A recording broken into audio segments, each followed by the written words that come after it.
It's now time for Talkin' Boxing with Billy C. It began as a podcast, went live on the net, and transformed into a full-blown empire. It's the only daily boxing talk show on the planet, hosted by the only guy with the balls to do it. Many have stepped into the ring. Many have tried to take the belt. And one by one, they've fallen. Another victim of the undisputed heavyweight champion of Boxing Talk Radio.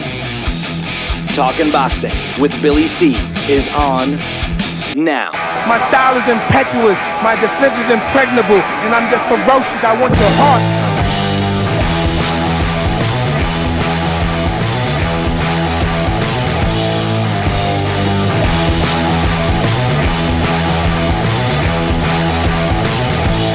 Hey, we're coming to you live from the Billy C Studios in Lake George, New York. I'm Bill Calogero. It's time for the Billy C Show. Good morning, good day, good evening, whenever you're watching, whenever you're listening.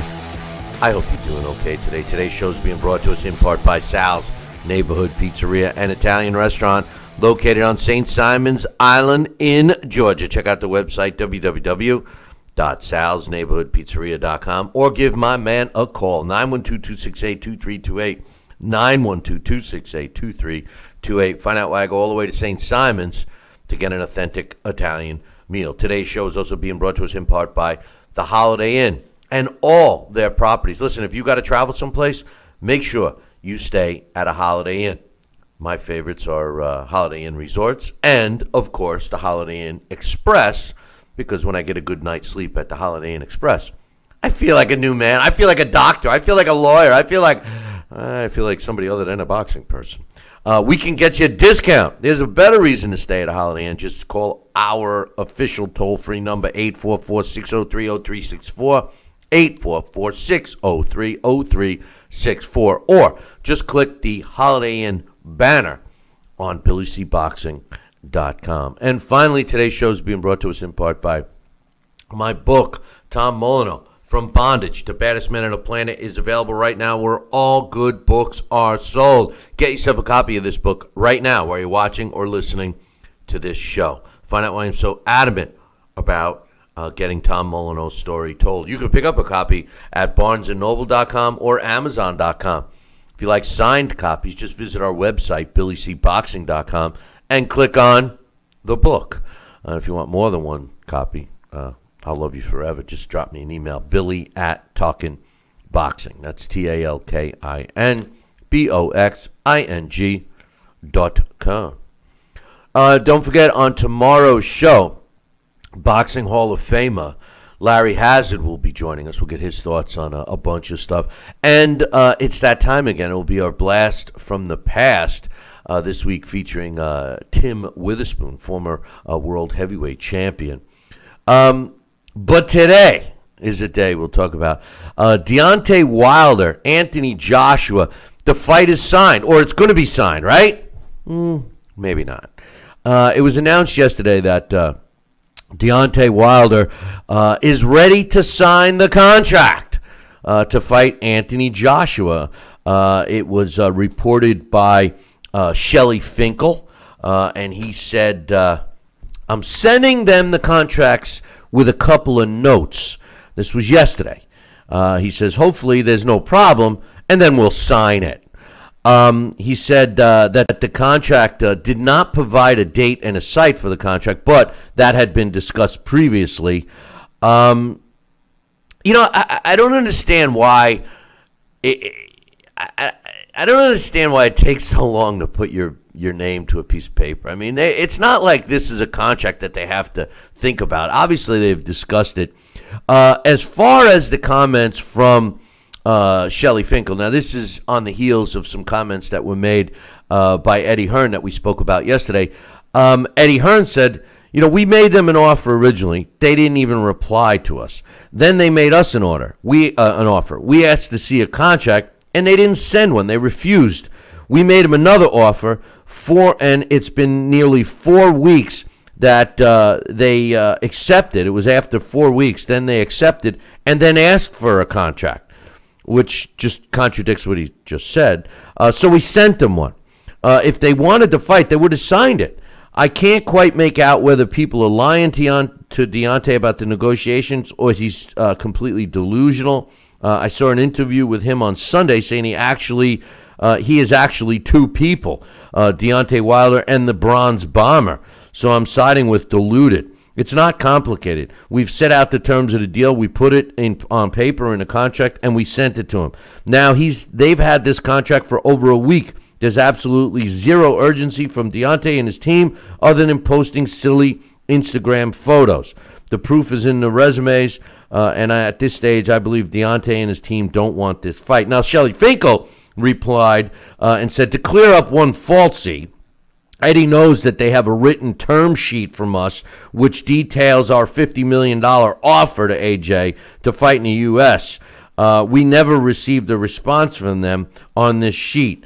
Hearn's last public offer to Wilder was a flat fee of $15 million. If you guys recall, we all thought he should have accepted the $12.5 million. Shelly Finkel says, we believe it's below market value, but we're going to take it anyway. Below market value for a fighter that's never made more than $2.5 million. Joining me right now from St. Simon's Island in Georgia to get his thoughts is Sal Rocky Senecola. Your thoughts, please. My thoughts. Well, he's ready to sign the contract. This is great news. Everything else is going to fall into the way it should. It's going to be. Well, Bill, it's been a long time coming, and like I said, we're just going to wait. One day, it's all going to be settled and done, and for our ears to marinate. It's a little joke. So it's happening, and hopefully we'll have everything else signed, sealed, delivered with a date. And I think that's part of it too, agreeing on a date. After the September 15th date has been used, they're looking at, well, when do we want to go? Do we want it in October? Do we want it in November? We got the holidays coming up. Already the year's already over. When you plan the fight schedule, the year's already over. We got the summer season now. There'll be less dramatic, big mega fights for the next couple of weeks, I think. Then you got a nice quick couple months right after the summer, and they're selecting all these things, and that's the marination process due to their lack of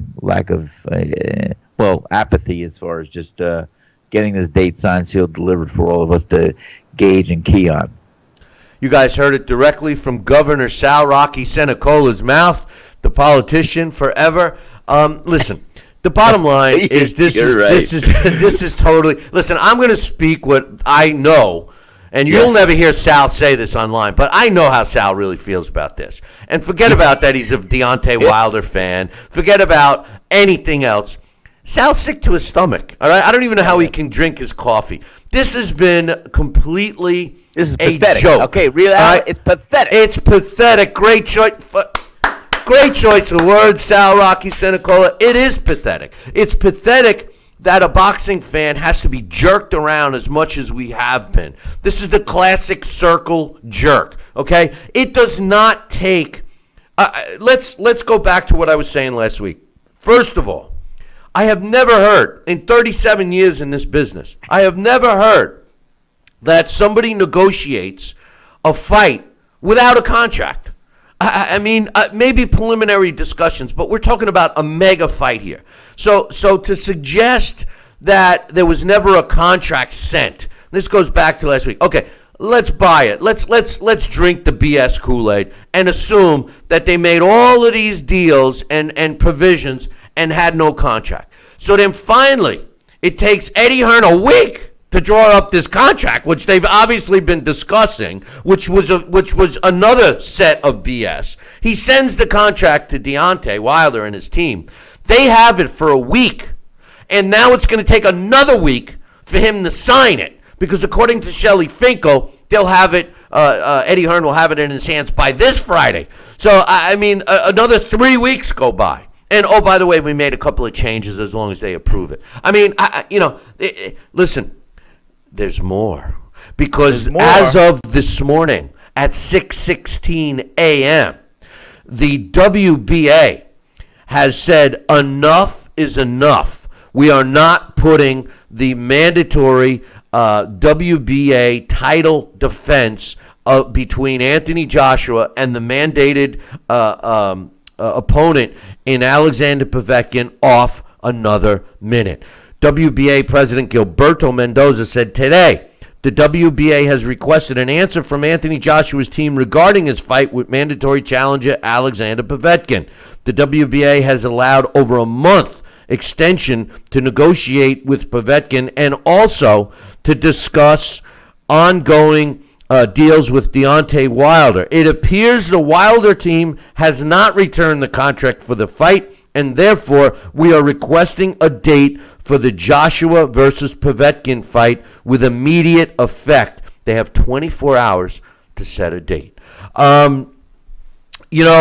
This does not shock me. I have thought all along that this was a big scam. The joke part of Shelley Finkel's response for Deontay Wilder, market value, we'll take the $15 million, although it's below market value. How do you determine a market value for a fighter that has never made $2.5 million for a fight? Anthony Joshua can fight Povetkin and make $20 million. He could turn around and fight Tyson Fury and probably make $50 million. I mean, he's got options. Deontay Wilder has none. Dominic Brazil is the guy he's most likely going to fight should this fight not happen. What's he going to make in that fight? Can he even make $2.5 million? Is the demand for Deontay Wilder to fight Dominic Brazil equal to the fight with Luis Ortiz? Is there another guy out there? If you tell me the fat pig buffet eating Jarrell Baby Miller is going to draw that kind of money, I'll laugh at your face. There's no way. There's no way. This being dragged out is no one's fault but Deontay Wilder's. Okay, let's pat him on the back. He picked up another $2.5 million by jerking all of us around. But the titles are important to Anthony Joshua, and the WBA is as least respectful as I feel that let me rephrase that. The least amount of respect I give the WBA, because I think they're a complete joke of a sanctioning body. It is what it is. Anthony Joshua values that title just like all his other titles, and he's going to have to make this fight. If Shelley Finkel, Deontay Wilder, Al Heyman, Lou DiBella, and the rest of the clowns that are with Deontay want this fight, I suggest, and I'm going to go out on a limb here, Sal, I suggest they sign a contract and maybe email it to Eddie Hearn. That might not take, maybe they want to hand deliver it. Maybe they want to get on a plane and fly it over to England so that they have it in their hands Friday. But I'll tell you right now, the WBA is putting a lot of pressure on Eddie Hearn, and quite honestly, with the track record of Deontay Wilder and this whole negotiation, how can you believe that they will even have a contract in their hands on Friday if Eddie Hearn could somehow talk the WBA into waiting until Friday for a decision? What do you think?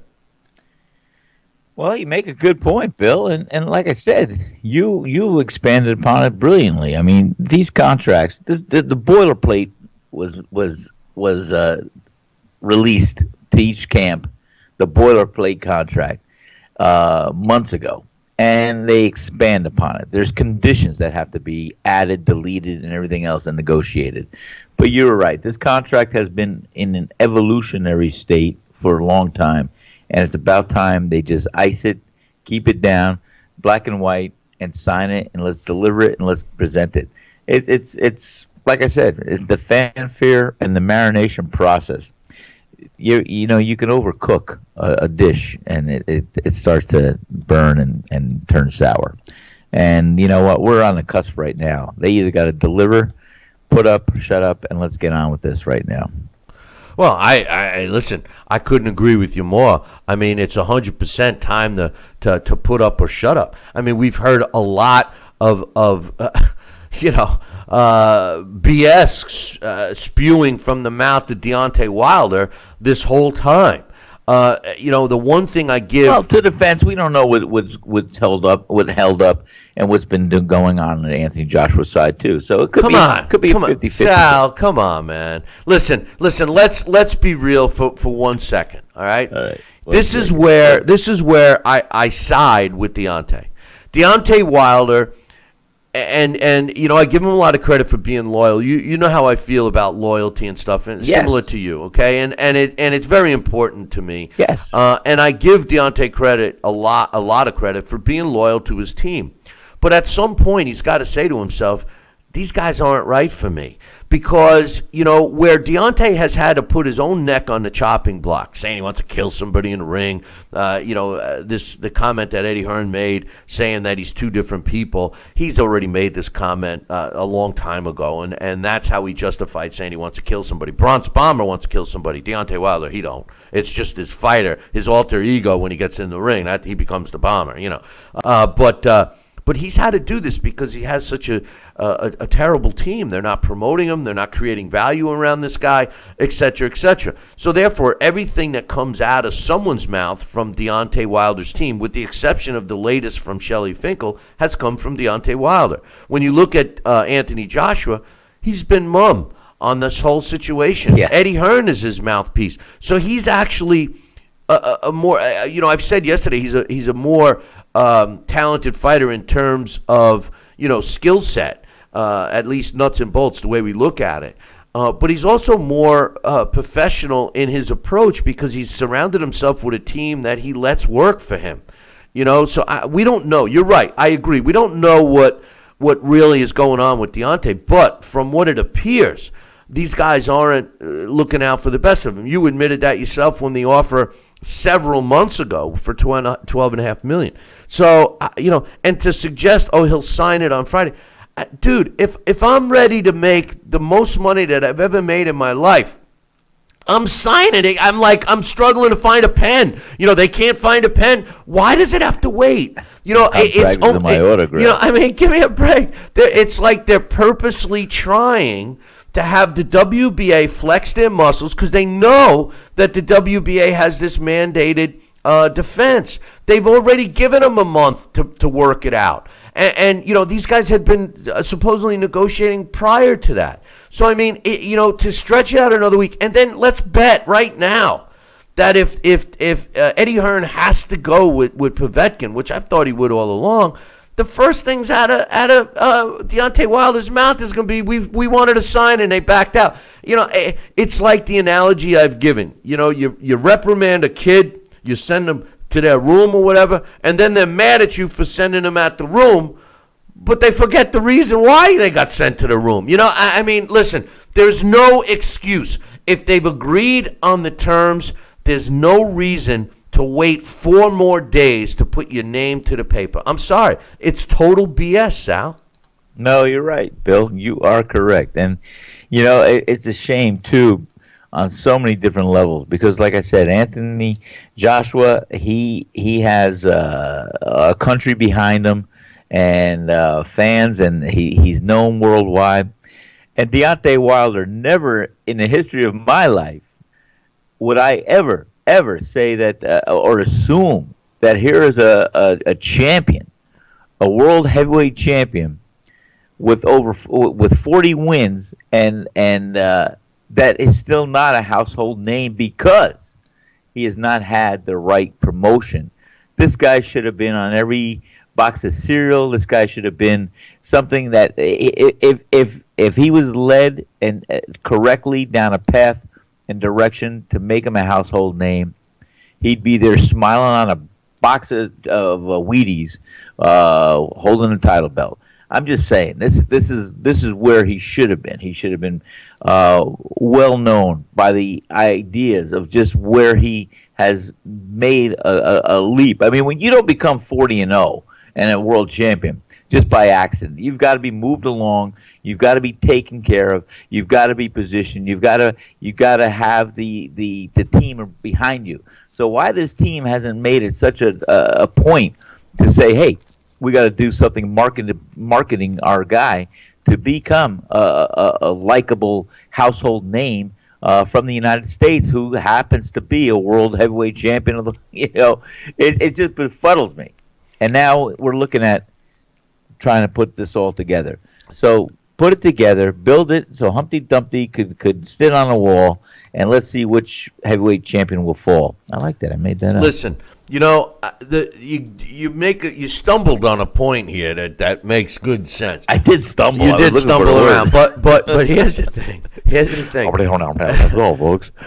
We do have to give Deontay Wilder's team some credit because they did get Deontay Wilder to 40-0 by fighting total stiffs for 39 of those 40 fights. And in his last fight, he finally fights a technically, by definition, a real fighter in Luis Ortiz. I mean, I give him a lot of credit for that fight. 40-0 with 39 knockouts is an impressive. That's an impressive record. But I don't care what side of the aisle. Yeah, I don't care if you're fighting your sister 40 times. Which 40-0. But here's the thing. Defeats with 39 knockouts. Then why doesn't everybody know who he is? And I know that's what you were trying to say. I hope. What I'm trying to say. And at 40-0, a U.S. heavyweight that's 40-0. When Mike Tyson was being brought up, and similar, a knockout puncher. He was promoted in such a way that people couldn't wait to see him in the ring again. They didn't even care. They weren't even people critical. were awestruck. No, but even when he was hand-fed a cupcake here and there, nobody cared. But with Deontay, because he's not as popular, everybody's always critiquing every single opponent that he steps in the ring with. Listen, let me read an email that I got from our UK correspondent, Johnston Brown. He says, good morning, guys. It was nice to hear you back yesterday. So it looks like this fight's actually going to happen. And Sal was rightfully confident all along. Shelley Finkel has swiped back at Eddie Hearn's comments confirming the contract will be signed. And like I said earlier, Finkel said, Matchroom will have the contracts back to them by Friday, June 29th, which is BS. They better get the contracts, if it's for real, they better get the contracts in Eddie Hearn's hands today so he can hold off the WBA. He says, all being well, fans can begin to look forward to one of the biggest heavyweight fights of the last 2 decades. Now, according to Johnson, this is his opinion. He says, obviously, his statement was not as straight talking as Larry Hazard would have said, but nevertheless, he got in there and said it. He couldn't help but beat around the bush and give his own correct chronologically order before getting to the point. Quite frankly, he sounded like a beaten man that wanted to convince himself and the public that Wilder and his team has to bend over backwards to get the fight made. At the end of the day, it doesn't matter how you get there, just that you get there. I'm happy this drama has finally come to a close. And he says, I'm going to leave you with Kenny Rogers singing, everyone's considered him the coward of the country. He never stood one single time to prove the country wrong. His mama named him Wilder, but folks just call him Yellow. Something always told me they were reading Wilder wrong. He is yellow. He is yellow. And obviously he substituted some names. Contrary to what Shelley Finkel said, as of 6:15 a.m. this morning, the WBA had something else to say. Hold that thought. We're going to take a short break. When we come back, I got another comment on this, and it's actually, as I'm glancing here, it's almost like my man Mitch knew what Sal was going to say, and you'll hear what I'm talking about in about 2. Billy C will be right back.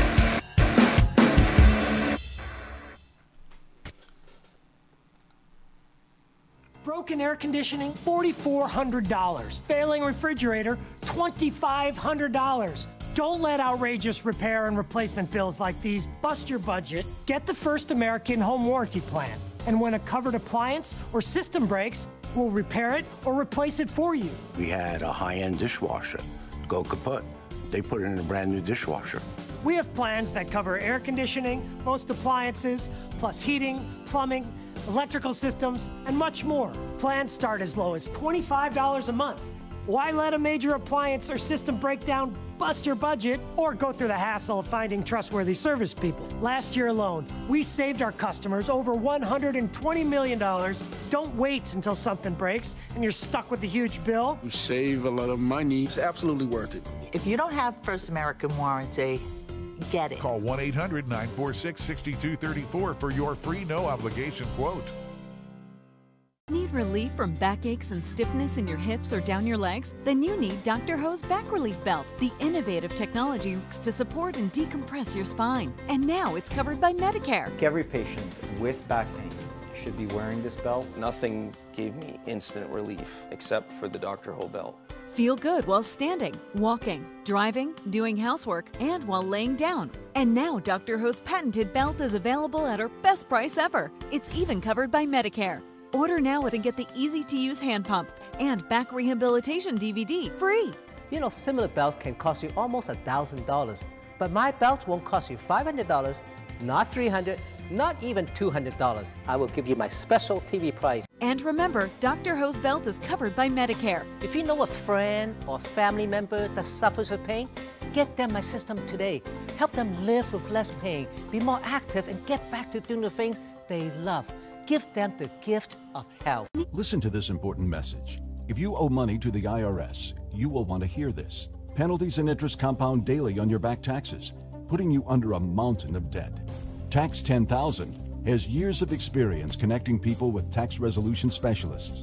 Working through the IRS Fresh Start program, they will handle all the necessary forms, and if you qualify, you may end up saving thousands of dollars. Call Tax 10,000 at 800-773-4604. Are you currently on Medicare? In other words, do you carry the red, white, and blue Medicare card? If so, are you suffering from chronic back pain? If you answered yes, you may be eligible for a pain-relieving back brace covered by Medicare at little to no cost, shipped directly to your home for free. These medical-grade back braces are ideal for lower back pain, arthritis, spinal disorders, and other chronic back problems. Will you qualify for a medical-grade back brace? Call Back Brace America at 1-800-290-8300.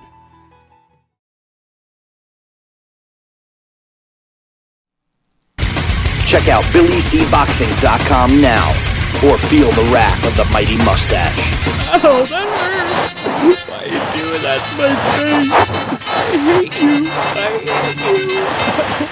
That's BillyCBoxing.com. Consider this your warning. Now back to Billy C. Interact with the show at BillyCBoxing.com.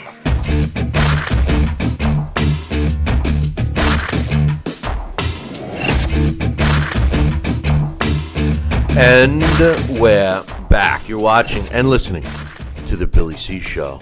And, Sal, I saw your little note between breaks, and Sal has a quote, has a famous quote by someone. Read the quote first. What does it say?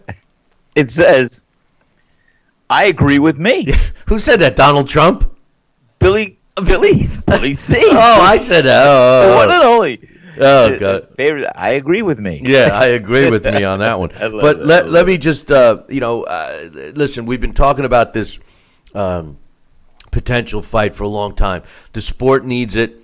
The heavyweight division needs it. Both fighters need it. I need it. I'm losing I used to wear my hair in a ponytail, but when they started talking about this fight, I've lost it all. But I agree with me. I agree with me. But I got some other stuff to talk about today, but let's get some emails out of the way real quick. Mitch says, hidden in the article about Shelly Finkel admitting that they have a deal and will send the contract on Friday. Why does it take another week for you to send a contract back? Listen, I agree 100%. FedEx overnight. Yeah, UPS. Email. It'll take seconds, dude. You're still stuck. I keep forgetting you're still. I keep forgetting that Sal's still stuck in the '80s. He doesn't realize that you can. That you could actually send an email back with a signed contract attached as a PDF if you had to, very quickly. Wow. But anyway, he says, notice he said twice that Matchroom would have the contracts sent back to them on Friday. He actually said by Friday, but. He said, not a signed contract, just the contracts with some small changes. will be made for Hearn to then agree on. He says, Sal, your boy and his team are frauds. 10 years as a professional, he's got 40 fights and no unifications. Anthony Joshua has 20 fights and 2 unifications, one against Klitschko, one against Parker, all within 5 years. They've had over a month to agree since 12.5 million was made. They had 2 weeks renegotiated and are going to get 15 million. Something tells me that the small changes will lead us directly to Wilder against Dominic Breazeale and Anthony Joshua versus Alexander Povetkin. And Wilder will make around $1.5 million. Thanks for the email, Mitch. And when all the smoke clears, Sal, and I'm Deontay Wilder, and I wake up and I see that my opportunity to make $15 million. Forget about, and we've said this a million times, the second fight, even if he loses the first fight, but it's exciting, the guy's going to make twice what he makes this time. So, I mean, the truth of the matter is, if I wake up and I'm Deontay Wilder and I see that I lost my opportunity to fight Anthony Joshua because my team hemmed and hawed and dragged their feet, and now I got to go fight a guy and make, let's just for argument's sake, throw an extra $1 million on what Mitch said, $2.5 million when I could have made 15 for one fight. I'm going to be pretty pissed off. What's your thoughts? Well, of course. I mean, Mitch makes a great revelation, and that is the other side of the coin. That's how easily this fight could slip through the fingers and wind up on a back burner again if they're not careful and if they do not handle it right now. Because if that happens, you think Deontay Wilder or Anthony Joshua, not even so much Anthony Joshua, because like you said, Anthony Joshua could fight basically anyone, and he'll have $20 million in his bank account.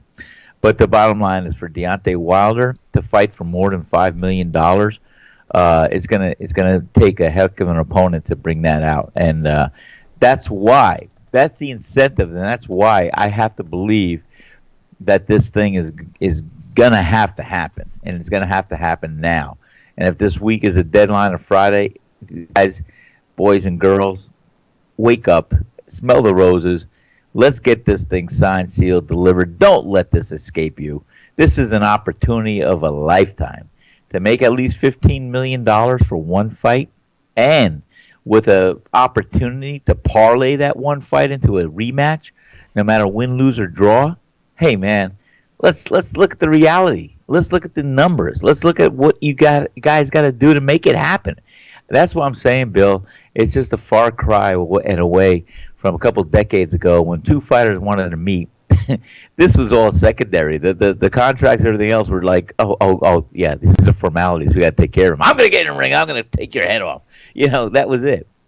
Yeah, well, times they have changed. Let's get one more email out of the way, and then that was great by Mitch too. And the scenario's dark. And I got some other news I want to talk about that does not contain AJ and Deontay, because quite honestly, between that fight and the shenanigans that went on with Triple G and Canelo, and then I even got more. I'm going to talk about some news about Terrence Crawford too. I mean, anyway, Mitch says, so Daniel Jacobs and Deverenchenko have been ordered to go to purse bid today. Now, this is for the IBF title that the IBF stripped from Triple G after they took us 20 G's for holding off on fighting Deverenchenko. I know, you said who? Exactly, Deverenchenko. Now they're ordering Daniel Jacobs to fight him. It's going to go to a purse bid, which means that Deverenchenko and Daniel Jacobs couldn't come to an agreement to fight, whether Daniel Jacobs even wants this fight. And it's not because everybody's scared of Deverenchenko. It's because nobody knows who the hell he is. He's an unknown commodity, and it's not going to be a money fight. The problem is it goes to purse bid, and Daniel Jacobs could still say, I don't care I don't care who won the purse bid. I don't want this fight. But Mitch says they're both trained by your 2000. I love this guy. He really knows how to get under my skin. He says they are both trained by your 2017 Trainer of the Year, Andre Rozier. If the fight gets done, What's your thoughts? What do you think Andre Rozier is going to do? Now, this is, concerning who do I train? If it's Daniel Jacobs or is it Sergey Deverenchenko? Well, first of all, Andre Rozier, I was giving him props for some of the changes I've seen in Daniel Jacobs, which I thought was good. I also gave him props for Saddam Ali when he upset the apple cart and won the title against Miguel Cotto. But then we got to see the regular old Andre Rozier, the guy who I think is one of the worst trainers in the sport of boxing today, when he almost got Saddam Ali killed in his last fight, when Saddam Ali couldn't even walk, couldn't even do the old heat miser, what was the other one? Heat miser and snow miser or whatever. Gosh, yeah, Put one foot in front of the other. Saddam Ali couldn't even walk. And Andre Rozier is saying, he's the champion, man. Give him another shot. Give him another shot. You want another shot, right, Saddam Ali? And he's like, who are you? They should have stopped that fight in the corner. They almost killed this guy. He's never going to be the same.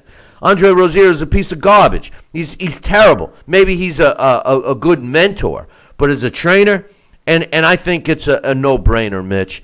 Andre Rozier will go with Daniel Jacobs. Daniel Jacobs has a much wider open future than Sergey Deverenchenko. And no disrespect to Deverenchenko. And I'm not suggesting that this isn't a good fighter. I'm just talking about the nuts and bolts and value of the fight. Not many people know who Sergey Deverenchenko is. I'm not saying he didn't earn his spot, we're not even getting into any of that. But when you look at two fighters that are going to go to a dance, Sal, I mean, depending upon who they are, will dictate how much money there is available to pay. Triple G and Canelo, they're both going to make a lot of money. Anthony Joshua and Deontay Wilder, they're both going to make a lot of money. Daniel Jacobs and Sergey Deverenchenko, I'm not so sure. I think you're right. How much can they make, right? Well, I think you got a point there, Bill. I agree with me. I agree with me. I agree with me. Anyway, Manny Pacquiao. You remember him? Pacquiao. Yeah, you remember him, right? I remember Manny Pacquiao. He was a great fighter, a Hall of Famer. Well, you remember that he's fighting again soon, right? Sorry? You remember that he's fighting again, right? Oh, is he really? Again? Yeah, in July. There's more? He's fighting in July, yeah. But then again, maybe not. That's right. Then again, maybe not. Because according to a lot of different reports, Manny Pacquiao against. Do you remember who he's fighting? Even is he still mayor of? Is he still involved in politics? Yeah, he is. He is. Okay, good. He supports the guy. He supports the Filipino president who wants if you get caught with a joint, they put you in front of a firing squad over there in the Philippines. So hey, talk about being strict. It's a little extreme. There, yeah. I think it's. I could see if you're caught with a helicopter full of heroin. With a shoulder injury, not. Oh, I'm sorry. No, but I could see you dealing with a heavy fine or something like that if you get caught with a helicopter full of heroin. But a joint? Come on, man. Come on. But anyway, the guy he's fighting is Lucas Matisse. And Lucas Matisse. The fight was scheduled to take place on July 14th. According to multiple sources, now the main promoter here was MP Promotions, which is Manny Pacquiao's promotional outfit. And Lucas Matisse, who's a Golden Boy fighter, they cut this deal with Golden Boy where they're paying Matisse money up front before the fight, which I know it happens, a lot, but what a stupid deal to make. If you incur some training expenses.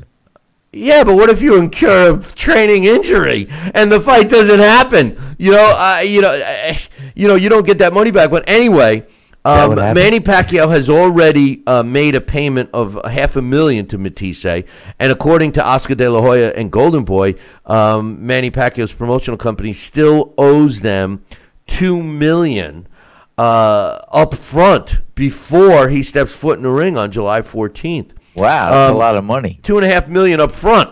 So they're saying that the payment was due a month ago, and it's obviously overdue, and that there's other people that are claiming that there's money owed for the promotion of this fight, et cetera, and the fight might not take place. Now, according to Manny Pacquiao, this is not true, that the fight is going to go take place, and that it's a go, and that he was too busy training and focused on his training and let things slide, and now he's appointed some of the other people a part of his team to get this done, signed, sealed, and delivered. So there's conflicting reports going back and forth about whether this fight's going to take place or not. Hold that thought. We will give you more on that in about 2 minutes. Billy C will be right back. Osteoarthritis in one or both knees? If you have osteoarthritis in one or both knees, are you on Medicare, Obamacare, or other health insurance? If you answered yes, you may be eligible for a prescription strength solution for osteoarthritis of the knees, covered by Medicare at little to absolutely no cost to you. We also offer a prescription strength topical pain relief ointment that can be used for pain experienced on other areas of your body. Our experienced staff will work with your doctor and handle all of your Medicare or insurance paperwork. Best of all, your prescription is shipped directly to your home for free. Will you qualify for a prescription strength solution for osteoarthritis of the knee, or for a topical pain relief ointment covered by Medicare or private insurance at little or no cost to you? Find out for free by calling the Back and Knee Pain Center at 1-800-604-1072. That's 1-800-604-1072, 1-800-604-1072. Medical alarms for people who fall or have medical emergencies. You never think you'll need one until you do. Hi, I'm Lonnie Anderson for Advantage Alert.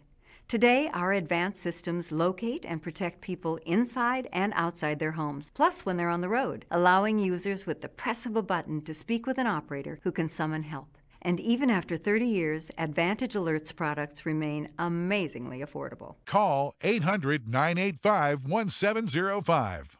Addiction is an epidemic in America. If you or someone you love is struggling with addiction, you need to call the R360 Network now. I'm Ken Seeley, author, addiction recovery specialist, and former addict. R360 is a nationwide network of addiction recovery specialists that I personally selected and recommend. The call is free, the consultation is free. If you have private insurance, your treatment could be covered with no out-of-pocket cost. Call 800-705-0023. Are you currently on Medicare? In other words, do you carry the red, white, and blue Medicare card? If so, are you suffering from chronic back pain? If you answered yes, you may be eligible for a pain-relieving back brace covered by Medicare at little to no cost, shipped directly to your home for free. These medical-grade back braces are ideal for lower back pain, arthritis, spinal disorders, and other chronic back problems. Will you qualify for a medical-grade back brace? Call Back Brace America at 1-800-290-8300.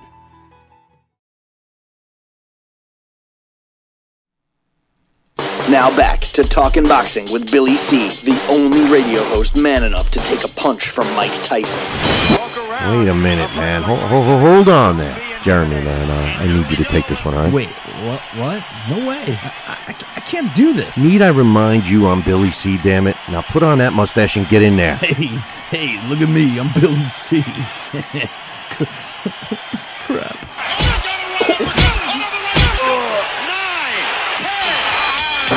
The undisputed heavyweight champion of Boxing Talk Radio. It's Talkin' Boxing with Billy C. Now back to Billy C. Interact with the show at BillyCBoxing.com. And we're back. You're watching and listening to the Billy C. Show. Glad you could be with us today.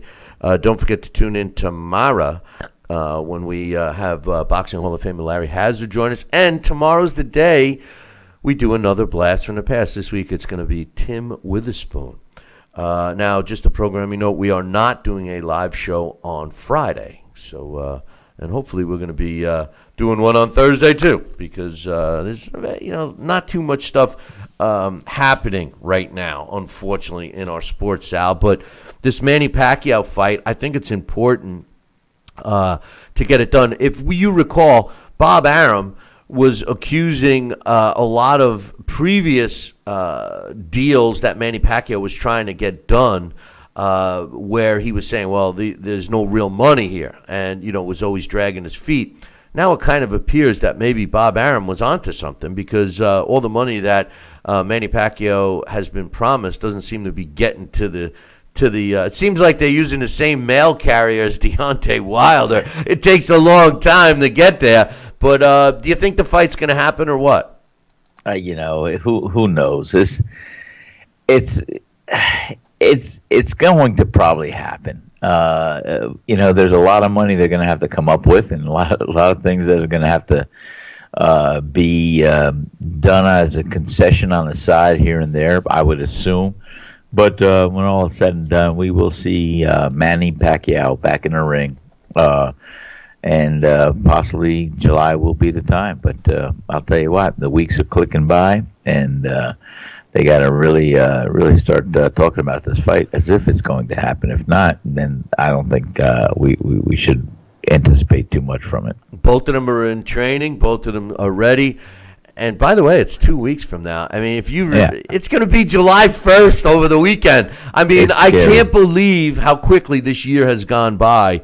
It's unbelievable.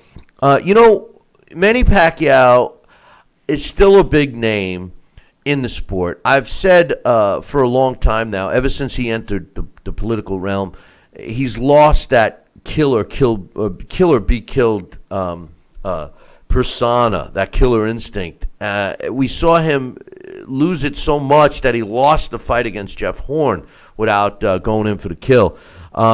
Unless he can find that, killer instinct mojo back, Manny Pacquiao is never going to even be the same as he was. He's never going to be the same as he was anyway because of Father Time.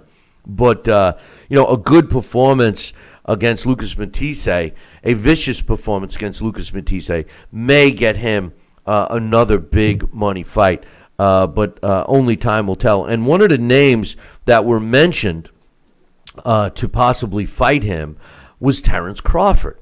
Now, the guy, I believe that Terence Crawford and Vasily Lomachenko are tied for the number one pound-for-pound spot in the sport of boxing today. I would not be upset if somebody told me they thought Lomachenko was number one and Crawford was number two. And I wouldn't be upset if somebody told me Crawford was number one and Lomachenko was number two. I personally have them tied. I can't choose who I think is better. Somebody, who?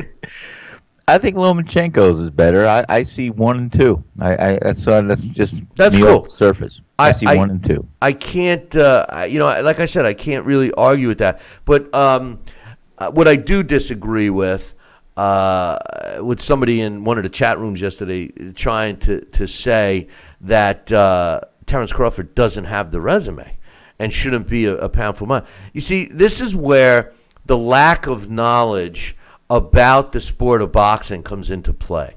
Because if you take a look, and if you know the sport, and you have to look at a resume during the time the fights took place, all right? I mean, that's a critical aspect of determining how good a fighter is. You can't look at a name on a resume and say, oh, yeah, well, that fighter's no good.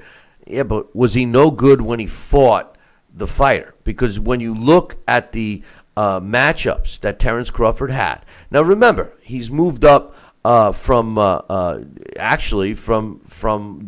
lightweight, right? I think he started out with lightweight, then he went to junior welterweight, and now he's at welterweight, and obviously has won titles in all three. And when you look at his resume, and you go all the way back to when he was fighting at lightweight, this guy was brought in as the B-side. He was brought in as the... And I went over it. When I broke down the fights when he was in against Jeff Horn, I broke it down and I showed everybody. I was telling everybody, he was brought in at the B-side, B-side, all the way until he fought for the title. He had to go over when he fought Ricky Burns. I'm pretty sure that fight was in the UK, and he was still an underdog. He was brought in because he was undefeated, and everybody thought Ricky Burns was going to win the fight. He didn't. And then the powers that be said, you know what? Wait, hold on there, Baba Louie. We may have a real fighter here in Terence Crawford. And that's when you could make an argument that he fought a couple of less than stellar opponents, and they've been more carefully moving him. But the guy has proven himself. He's clearly a pound-for-pound fighter and a talented fighter. The fight that a lot of people are talking about, and by the way, the reason why I bring him up is because he has been mentioned as a potential opponent for Manny Pacquiao. But wait, there's more. There's more? Because the truth of the matter is that a lot of us want to see him fight who? Who does everybody want to see him fight right now? Well, right now, a couple of years ago, I wanted to see the rematch between he and Floyd Mayweather. Not Manny. Crawford. No. Who does everybody? Crawford. Yeah. Crawford. Who does everybody want to see Crawford fight? Forget it, Sal. All right, you got mozzarella on your mind, but the Errol Spence, remember that guy? Oh well, Errol Spence. I like to see him fight Keith Thurman too, though. All right, well, Keith Thurman's a girl. Keith Thurman's a girl. He's looking to fight Clarissa Shields because that's Keith Thurman. I mean, he's totally let all of us down 100%. But here's the thing. The bottom line is that Terence Crawford and Errol Spence are two fighters that seem to be on a collision course, all right, to fight each other. And this is what Terence Crawford was asked this yesterday, and they said, when are we going to fight? We want to see you fight Errol Spence. This is what Terence Crawford said, Sal. He said, and I quote, "In the future, this fight will happen. But right now, we got other fights until this one gets bigger." He said, like a little marinade. He said, that they need this fight to marinate more. In his own words, he said, it just needs a little more time to marinate before this fight officially goes down. He says, we got other fights. Now, you do recall that his promoter is Bob Arum. Bob Arum is suggesting that he fight Jose Benavidez Jr. and Lucas Matisse prior. This is the same Lucas Matisse that happens to be fighting Manny Pacquiao prior to fighting Errol Spence. Sal, this is one of the problems I have with the sport today. I say this all the time, that a big mega fight is not the last one. That after that mega fight, there'll always be another mega fight that could be made. I agree with me. And the truth of the matter is, there's no reason that Bob Arum and Errol Spence and Terence Crawford need to make the boxing public wait for this fight. These guys are both in their prime. Crawford's 30 years old. Spence is 28. Crawford's 33-0. Spence is 24-0. Keith Thurman is disappeared. We have Sean Porter and Danny Garcia fighting. I mean, this is a great fight for the division and a great fight for boxing. What's your thoughts on this constant let's wait for the fight to marinate BS? Well, it's just that. It's BS. I mean, this is, especially if we're going to consider Terence Crawford pound for pound. I mean, he should be able to step up and fight Errol Spence. Now, the bottom line is, too, he could make an argument saying, hey, I just had a fight in the welterweight division. I want to have one more fight and make sure I'm my feet are underneath me and everything else. I got my right weight in here, and I could see maybe that. But this fight could take place this year. This fight could take place the first quarter of next year. But the fight should take place in the near future, and because like we said, what happens is these are the two most notable welterweights or active welterweights right now. And I think it should be something that they meet in the ring and let the chips fall, because guess what happens after this? Other fights will come up, other mega fights in the welterweight division. And that's just the way it always happens. So it stimulates. One fight will stimulate another. So I agree with you. I agree with me, and I agree with you. I mean, why make us wait, right? I know. That's just the whole thing. It could almost be said, like I said, I'm sorry, I got to throw back and refer back to the 80s or so, but it used to be, guess what? I'm stepping up to that weight class because I want to fight the best in that weight class and prove I'm better than him. That's the old adage, what used to be. And, so Terrence Crawford could go on that whole campaign saying, hey, Errol Spence is the best out there welterweight right now. I want to fight him. Let's make it happen. I came up to the welterweight division to do just that, to fight these big guys. Let's get this thing done. I just don't understand why the perception with all these big fights and look at if you go back to Canelo fight and wanting to fight Triple G for the rematch.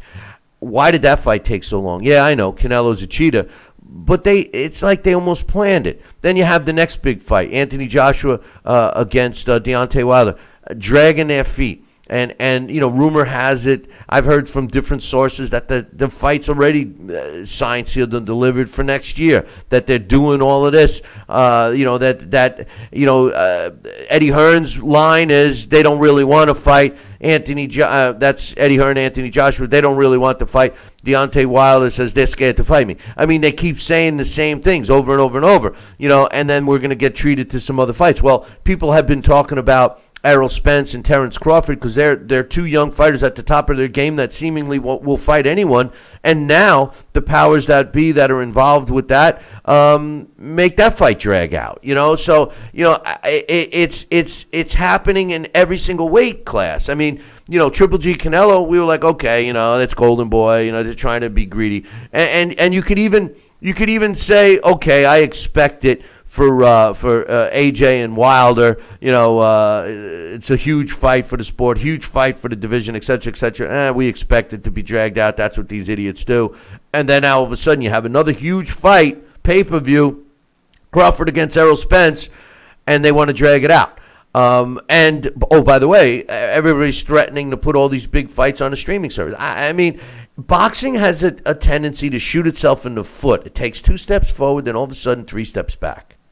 Oh yeah, of course it does it. It has done that plan from the beginning, and that's why we look at constantly having the wheel turning and what fights will evolve from other fights and everything else. It's constantly, as I use that term, the minutia of the game. It evolves, it devolves, it rolls. It's here's another phrase: rolling with the punches. We got to see what happens. It's a whole process. Yeah, well, it's a shame. Frustrating. It's a shame, and then you got a guy like Keith Thurman who keeps crying about injuries and all this stuff, and he's actually still in the mix. He's going to say he's the best. He's going to come out. I mean, I say this all the time. It just seems that no one's held accountable anymore for their actions. And this sport, exemplifies that more than anything else. I didn't win the fight tonight. I don't want to make any excuses, but I broke my hand. That's an excuse. He was the best guy tonight, but I really dried out. I wasn't in good shape for this fight. I want a rematch. All this stuff. This was a great fight, but the referee took it out of my hands. The judges were corrupt. All these things. Then we even watch the parts behind the scenes, like the commentating and the people that, boxing people. In the sport of boxing, I've said this all along, we need more boxing people in boxing. Not just the fighters, obviously they're boxing people, but other people that are involved in the business, that know the sport. We don't have too many of them. And a great example is what the networks seemingly are all doing collectively. I'm very critical of Mauro Ronaldo. I think he's terrible. The worst boxing commentator I've ever seen or heard. This guy is the worst. But yet he's got a solid spot on Showtime. He's teamed up with Al Bernstein and Paulie Malignaggi, 2 strong guys. I enjoy, as much as I didn't even want to watch Clarissa Shields fight this weekend, I enjoyed listening to the broadcast because Barry Tompkins and Steve Farhood, along with Raul Marquez, were a fantastic team. What a trio. What a knowledgeable trio of commentators, boxing people. Okay? They knew. They weren't yelling. They weren't screaming. They were talking about what was happening in front of them. You look over at ESPN. For years, we enjoyed Joe Tessitore and Teddy Atlas. Teddy Atlas is over the top. I'm not saying he's my buddy. There's been times I've been with Teddy Atlas where he's great, and there's other times where he's real snooty. But the truth of the matter is, as much as I disagreed with him a lot, we're firemen. He was kind of a fixture, and he kind of made the broadcast. Now they put this other guy in there. This guy doesn't know a left hook from a fish hook. He's the Dan Raphael of TV. You need boxing people involved in it. Timothy Bradley, by the way, does a great job. I would have loved to have seen Joe Tessitore, Timothy Bradley, and Teddy Atlas remain. This Krugel, whatever it is, Freddie Krugel guy. Mark Kriegel. I don't know who the hell he is. But it's a joke. It's a joke. I agree with me on that one too, Sal. As long as you agree with me. Yeah. As long as I agree with me. It's a joke. It's a joke. But, hey, since I'm on a rant here, there's nothing more appealing to me when I'm talking negatively to bring up Floyd Mayweather, because there's no one I despise more than him. Now, Floyd is hopefully retired for good. And I have made the statement many times that I feel, and I honestly mean this, that Floyd Mayweather's Mayweather Promotions would become or could become the premier promotional company in the United States. And I've also said many times that the only reason why it's not is because of Floyd Mayweather, and the fact that Floyd Mayweather does not like to share the limelight, even though he's retired, does not like to share the limelight with anyone, including his own kids, but let alone a fighter. Well, the empire known as Floyd Mayweather Promotions is starting to crumble. We first started to hear about Tank Davis, Gervonta Davis, who, Sal, you and I both are high as a kite on this guy. I mean, Gervonta Davis is a guy. Well, we all want to see him fight Lomachenko. What a great fight. Gervonta Davis is the type of fighter that I watch and I say, oh, I want to see another one. I wish he would fight tomorrow. This is the kind of kid I love to follow. And he signed up with Mayweather, and as soon as he does, the guy gets into some trouble and this and that, and then we start hearing some inside stuff that he's not kissing enough ass, and he falls out of favor with Floyd. Floyd wants to feed him to Lomachenko. They start talking smack, and the relationship has been severed. Well, he's not the only one. It was announced that super featherweight contender Saul Rodriguez Jr., who's got a record of 21 wins, no losses, and a draw, has also left Mayweather Promotions as of yesterday. He signed. He was originally signed with Top Rank, signed with Mayweather Promotions in February of last year, got knocked down in the 5th round against Oscar Bravo, and then won a split decision for his fight on February 17th in 2007 as a Floyd Mayweather fighter. Has not fought since, Sal. This guy's been on the shelf since February of 2017 and has left Mayweather Promotions. But no, wait, there's more, Sal, because Mickey Bay, another fighter that was signed with Floyd Mayweather, is parting ways as well. He has also been very vocal along the lines of Tank Davis. This is a guy who's 22 wins, 2 losses, and a draw with 10 knockouts, a former world champion, lost a 12-round split decision in 2016, has not fought since 2016. Mickey Bay says, I need a promoter. I need to fight. How can you go from being a world champion to sitting on your ass for 2 years, not doing a thing, when people are looking after you are some of the biggest names in the sport of boxing? I want to fight, but I've been so badly managed over these last 2 years. I'm at the point now where I got to find another direction because boxing gives you a short career. According to Bay, his activity and the attention that he's not getting is due on personal relationships with Floyd Mayweather. He said Floyd is the ruler of Mayweather Promotions. He makes every decision. Underneath him are people with false roles, but they have Floyd's ear. And if you're not cool with them, you're not cool with Floyd. One of them has caused me so much crap that when he was managing my career and he got back to Floyd, leaving me blackballed. They won't get me a fight. They won't let me fight. They won't put me on shows. My career's going nowhere. You stay quiet and play along with their game, hoping it will sort itself out. But 2 years have gone by and I'm heading nowhere.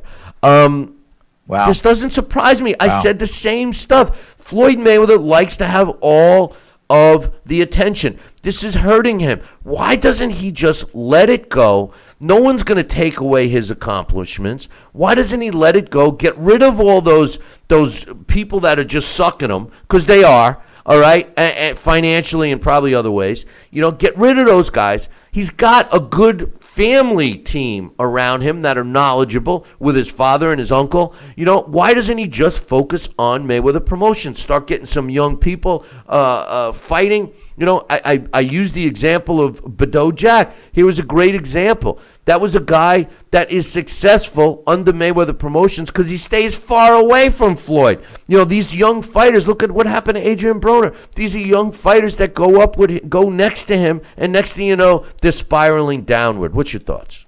Well, it's the proof is in the pudding. I mean, if that's the resume and that's how it's panning out, that's the writing on the wall. You've often said, and I agree with me there.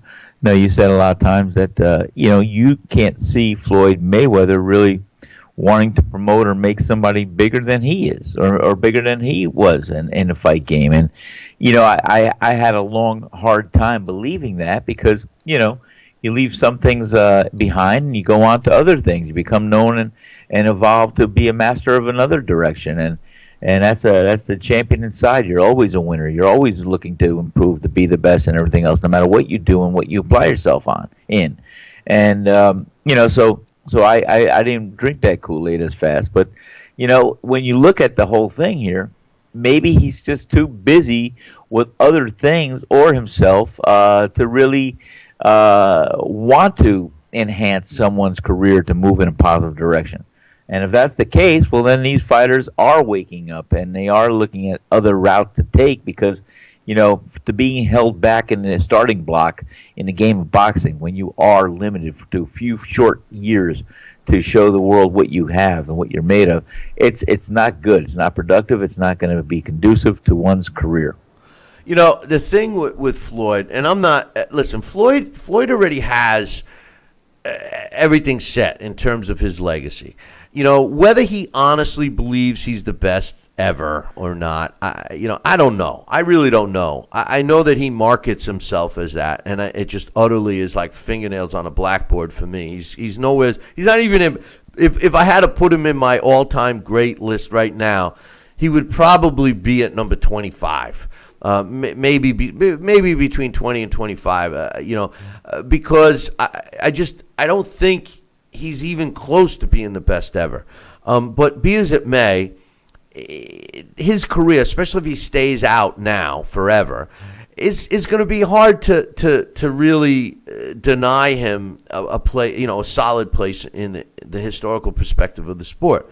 So with that said, I agree with along the lines of what you were saying. I mean, this guy should now focus on being the best ever as a promoter and get that juice, right? But when he sees a young fighter and I'm going to use Tank Davis or even Adrian Broner, I'm one of the few people that feel that Adrian Broner was a very talented fighter. As a lightweight, I loved him. I felt the same way I do about Tank Davis. And then all of a sudden, Adrian Broner, went off the deep end. I mean, obviously, doesn't seem like he's too mentally stable right now. But, it just seems that when Floyd sees a talent of a fighter, that he kind of gets a little jealous. Maybe he knows that his own skill set has eroded because of Father Time, and he screws up. He never would have stepped in the ring as early as he's suggesting that not that I don't want to see the fight, but as early as he's suggesting Gervonta Davis step in the ring with Lomachenko. I mean, Floyd never did that. Floyd has never fought another young, in their prime, world champion to unify a title ever in his career. Now, I think he does have a unification, but not against a young fighter. When he had a chance to fight a top fighter at the time in Margarito, what does he do? He chooses the slow, old Carlos Baldomir. I mean, that was the nature of Floyd's career. He could put it all behind him and be the best promoter the U.S. has. And instead, he's chasing these fighters away. And when you see these kinds of guys coming out with all the same story, and if I'm a young fighter, I'm not signing with Mayweather. No way. No way. Errol Spence did a smart thing by staying clear of him. Hey, listen, I got more news, but we got to take a short break. So don't go anywhere.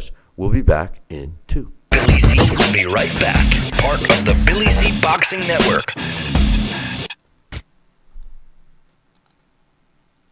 Osteoarthritis in one or both knees? If you have osteoarthritis in one or both knees, are you on Medicare, Obamacare, or other health insurance? If you answered yes, you may be eligible for a prescription strength solution for osteoarthritis of the knees, covered by Medicare at little to absolutely no cost to you.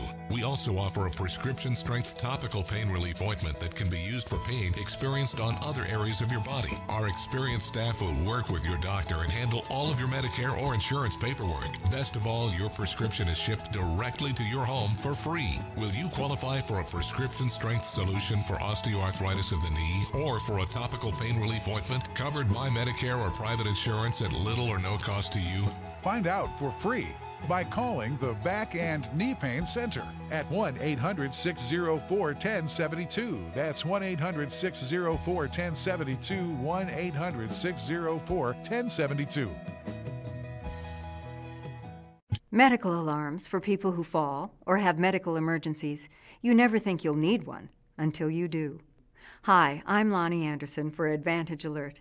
Today, our advanced systems locate and protect people inside and outside their homes, plus when they're on the road, allowing users with the press of a button to speak with an operator who can summon help. And even after 30 years, Advantage Alert's products remain amazingly affordable. Call 800-985-1705. Addiction is an epidemic in America. If you or someone you love is struggling with addiction, you need to call the R360 Network now. I'm Ken Seeley, author, addiction recovery specialist, and former addict. R360 is a nationwide network of addiction recovery specialists that I personally selected and recommend. The call is free, the consultation is free. If you have private insurance, your treatment could be covered with no out-of-pocket cost. Call 800-705-0023. Are you currently on Medicare? In other words, do you carry the red, white, and blue Medicare card? If so, are you suffering from chronic back pain? If you answered yes, you may be eligible for a pain-relieving back brace covered by Medicare at little to no cost, shipped directly to your home for free. These medical-grade back braces are ideal for lower back pain, arthritis, spinal disorders, and other chronic back problems. Will you qualify for a medical-grade back brace? Call Back Brace America at 1-800-290-8300.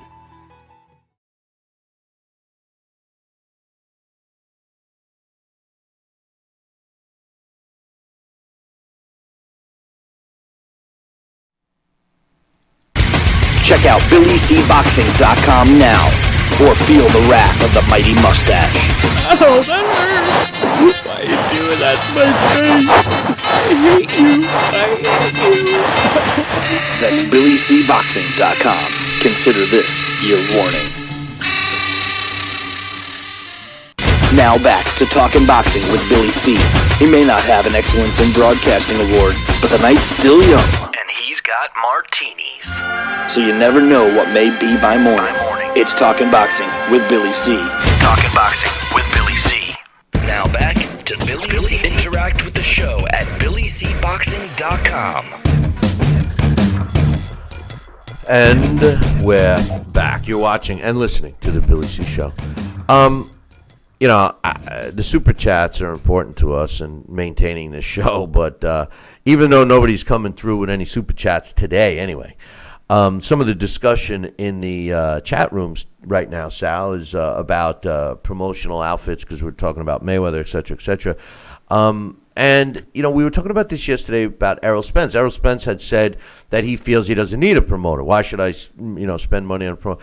The bottom line is a promoter who has multiple fighters, especially multiple talented fighters, has more power and juice with the networks than a single multi-talented fighter. Like Errol Spence is one of the upper echelon, talented-wise fighters in the sport today. But that's one guy. A network is going to be more inclined to roll with a promoter that could give them multiple fighters. The word is content. When you're dealing with television broadcasts, the word content is all they care about. Content and inventory are the key words that networks use. And a fighter, as barbaric as it sounds, is inventory to a network. And if you're a fighter that's saying, I don't need a promoter, I can make more money by myself, it's going to work, but not for long term. I think Errol Spence is making a mistake. And that's why I believe that Floyd Mayweather is making a mistake by letting some talented fighters slip through his fingers because of his own ego. What do you think? I think you are on the cusp of genius, but I will tell you this too. I think that what you say is very true and powerful. And if you do not have the right representation, and networks have to deal with you personally on a level, or your manager, we know that fighters are maybe they're not at one point or another the best decision makers, the best. There's a liability there, is what I'm trying to hint at. In other words, that's why good representation, the networks rather deal with a promoter, or rather deal with something where they can get the feedback from the fighter, get the input from the fighter. But, there's nothing that's going to be changing, and one day say one thing, next day say another. Wait a minute. Let me ask you a question.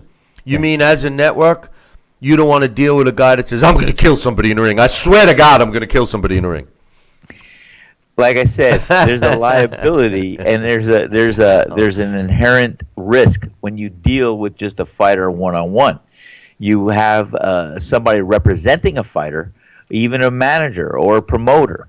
You're more likely to make progress along the lines of making good, solid deals. And when you have a good promoter, that, by the way, does have a vested interest because they're going to get a piece of the action, they're going to want to maximize the deal for you. And they're going to make sure that things are going to be warm and fuzzy so you can go back to the well if you do a good performance and have a relationship.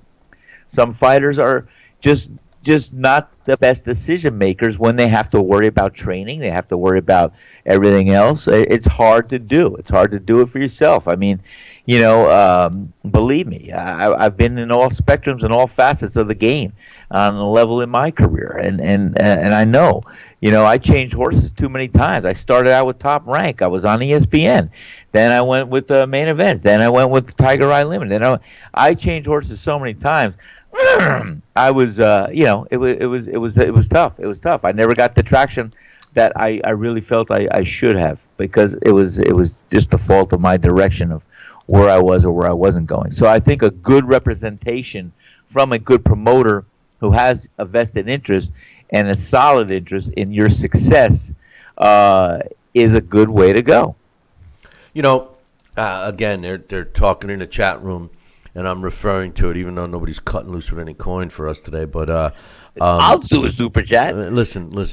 I said, the other thing that they're all mentioning is the streaming services. It's a direct. Basically, the reason why the promoters and the fighters like it is because they're cutting out the middleman. You see, when you do a television deal, let's say a pay-per-view, okay, or even a cable network. A cable network deal is a little different because they're going to put up a certain amount of money to have that specific fight on their network, okay? And there's usually more money than, not obviously more money than a non-televised thing. But when you do a pay-per-view, you have a company that produces it, and then you have to go into distribution.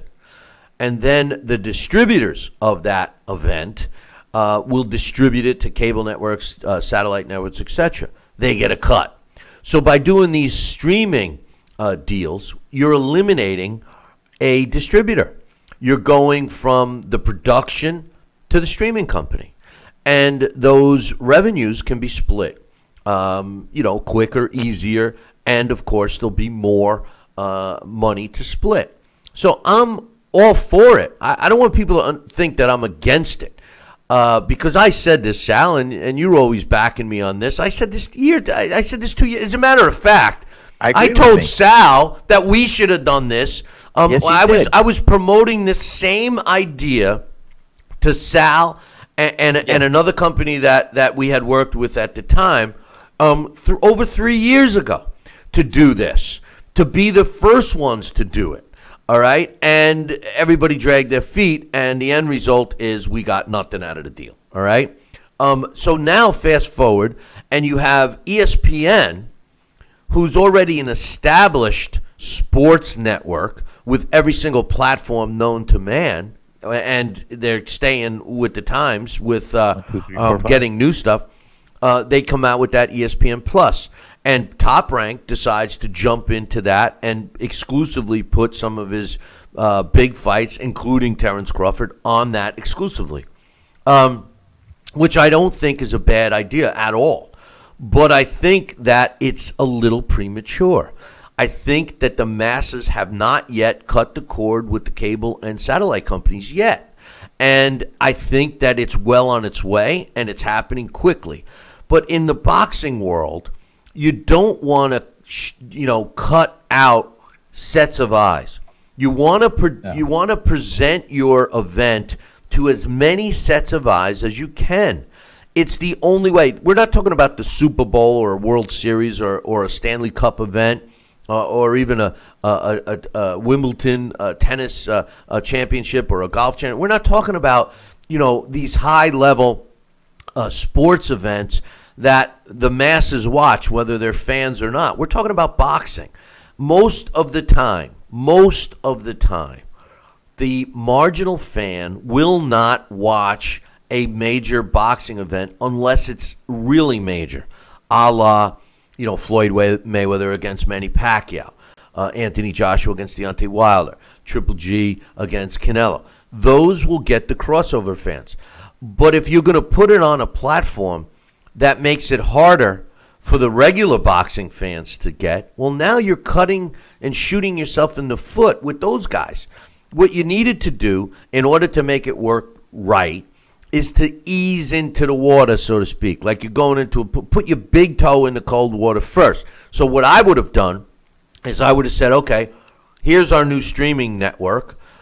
We are going to entice you as the buyer to buy our pay-per-view on the streaming network for half the price or 3/4 of the price that you're going to pay for your TV. Make it a financial reason why people will jump ship, not the only reason. And it would have eased into it. People would have felt comfortable. They would have said, oh, this isn't that bad. I am going to do it from now on. And then as soon as the numbers justify, then you cut the cord and say, hey, sorry, this is it. This is the price. This is the only way you're going to get it. They went the other way first, and I think it made a mistake. And in addition to ESPN Plus, the same mistake is potentially going to be made with Eddie Hearn talking about the possibility of putting Anthony Joshua, Deontay Wilder on the DAZN network, the DAZN, which doesn't even exist here in the U.S. yet. And as I was educated yesterday, if you subscribe to Sky Sports, which is similar to like when we subscribe to HBO or Showtime here, you automatically get that. Well, that's not going to help the masses here in the States because we don't even have the service yet. So that's what my point was about those services, Sal. I think you made a good depiction and drew a great chalkboard analogy I followed every bouncing ball and every line you directed. It was very well said. Speaking of HBO, they've clearly either purposely taken a back seat or just being blown out of the water budget-wise from Showtime. And not only are they not producing the amount of fights that we're accustomed to, they're not producing the better fights either. However, I think there's a decent fight scheduled for July 21st. July 21st on HBO. Yami Mugaya, who's 29-0, 25 of his wins coming by knockout. The guy who kind of busted onto the scene recently when he won his fight against Saddam Ali and won the title and is now the WBO junior middleweight champion. He will be making his first title defense against Leon Beefy Smith as a main event in Las Vegas on July 21st, and it will be on HBO. Do you think that Mugaya is a new star in the making? Yes, he was big. Yes, he was strong. Yes, he battered Saddam Ali, but he doesn't seem like he's got much hand speed. As he fights, more talented fighters, will he be exposed? I think that we need to see exactly. The gravitas of a fighter's name and everything else is usually earned by the time he's on those major networks, and he's a worldwide figure. And I think we just have to see a little bit more from him, and whether he's exposed or whether he validates his accomplishments is going to be said over the next 2 or 3 fights. He seemed humongous when he fought Saddam Ali, and his punches, just every time he landed a punch on Ali, they seemed to do damage. Oh gosh, yeah, you're right. And poor Ali's father was right there, feeling him just as much. And his stupid trainer was there saying, "We're gonna let him continue," But just use your chin next time. Yeah, use your chin. Yeah. Hey, how come you're not doing what I taught you in the gym? Use your face. Use the face block. Come on now, But we'll see what happens. Poor guy. A couple of months ago, a month or so ago, we were talking about, and I'm going to destroy this guy's name, but and Tanandil Kurtz, whatever. Hold it up on the screen. Yeah, he was an interim middleweight champion, and he was charged with racketeering and other charges, wire fraud, etc., etc. Well, as of a week ago today, actually, he was found guilty and is facing up to 40 years in prison. He was a native of Georgia, not the state of Georgia, the Republic of Georgia. He's now 39 years old. He had a professional record of 33 wins, 2 losses, and a couple of draws, with 22 coming by knockout, and was promoted by Lou DiBella. Lou DiBella did not give any sympathy for this guy, because when asked what his thoughts were when he was convicted, Lou DiBella said, "He's gotten due process. F him for squandering his championship caliber skills and career. He let many people down who believed him, but no one more than myself. Just a waste. He's a waste. It's all on him for choosing the dark side." Hey, thanks for your support, Lou. For all you young fighters out there, not that Lou is wrong. This guy wasting and his opportunities, but I would have liked to have seen a little more support from my promoter, don't you think? Absolutely. Forget about it. I mean, anyway, he was charged along with several other people, and, just another negative thing with the sport of boxing sometimes, Sal, when we see these guys go down the wrong path. Yeah, well, it easily unwinds, and what comes out as being a mistake, when it's compounded with one after another, you're all of a sudden you got to crawl back and claw up back up to the mainstream, and it's hard for a lot of people to do. Well, this guy's going to be clawing for bread and water in the slammer. But anyway, our trivia question. I've gotten a lot of answers, but none of them are right. And I've had a few that are very close. The trivia question is, name the only retired heavyweight champions that beat every fighter they faced. Name the only retired heavyweight champions that beat every fighter they faced. Now, some of the non-retired fighters that fall into this category, of course, are Anthony Joshua, Deontay Wilder, and Tyson Fury. But they're all still fighting. So the question is, name the only retired heavyweight champions that beat every fighter they faced. Now, if you're the first one to email me the correct answer, Billy@TalkinBoxing, that's TalkinBoxing.com, you will win your own copy of the Title Bout Championship computer game. Now, I am going to give you a hint, because in addition to the active fighters I just mentioned, I'm also getting another fighter's name thrown in the mix that is not true. Riddick Bowe had a no contest on his record, so therefore he does not meet this criteria.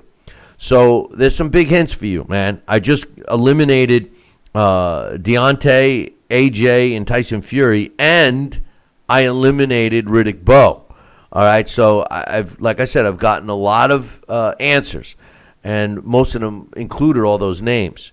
So once again, if you're the first one to email me the correct answer, Billy@TalkinBoxing, that's TalkinBoxing.com, you'll win your very own copy of the Title Bout Championship computer game, the same game that Alex Perpali uses for our simulations during our Blast from the Past, which we will be doing tomorrow on Tim Witherspoon. So if you're the first one to email me, you win. One more time, name the only retired heavyweight champions that beat every fighter they faced. Good luck to everybody on that one. On this day in boxing history, on June 26th, in 1982, Leroy Haley wins a 15-round decision over Saul Mamby to win the WBC World Junior Welterweight title. It took place in Highland Heights, Ohio. On this day in 1993, Dingen Thiboia wins a 12-round decision over Tony the Tiger Lopez to win the WBA World Lightweight title. It took place in Sun City. On this day in 1999, Paulie Ayala wins a 12-round decision over Johnny Tapia to win the WBA World Bantamweight title. That took place in Las Vegas.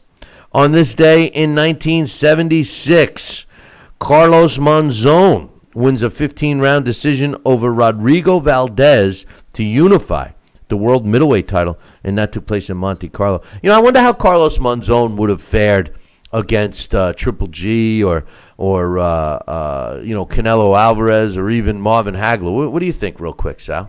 I think it's worth taking a magic boxing machine and putting those fighters in there. I think that would be outstanding, and I think we may be surprised at what we'd find.